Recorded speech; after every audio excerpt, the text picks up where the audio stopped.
20 টাকায় সেল দিচ্ছে মনা। 20 টাকায় জামা, 20 টাকায় শাড়ি। ও মা গো, আমি ওই দোকানে যাব। আয়, 20 টাকায় ভালো ভালো জামা, 20 টাকায় ভালো ভালো শাড়ি। ও মা গো, দেখি দেখি। ও বাবা, এই জামাটা তো খুব সুন্দর। মনা, গায়ে ধরে কেমন লাগছে তোকে? নিয়ে ধর। বাহ মনা, খুব সুন্দর লাগছে জামাটা ধরে তোকে। এই জামাটা নিয়ে নি বল। এটা নিয়ে দিচ্ছি। আর এটা দেখি। হ্যাঁ হ্যাঁ, এটাও খুব সুন্দর, এটাও নিয়ে নি। মনা, তোর জন্য দুটো নিলাম, ঠিক আছে হবে তো? না না না মা, আমি দুটো নেব না। বর্ষা 4টে নিয়েছে, আমিও 4টে নেব। তুমি আমাকে আর দুটো কিনে দাও।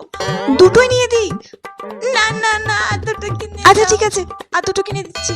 20 টাকা করে তো দাম, আর দুটো কিনে দিই এটাকে। এত কম দামের জামা তো আর পাওয়া যাবে না। নিয়ে নি আর দুটো। দেখি এটা। এই যে, আপনি এই জামাতে হাত দিলেন কেন? এই জামাটা তো আমি আগে নিয়েছি। আর এটা আমি আগে দেখেছি। দিন বলছি, দিন।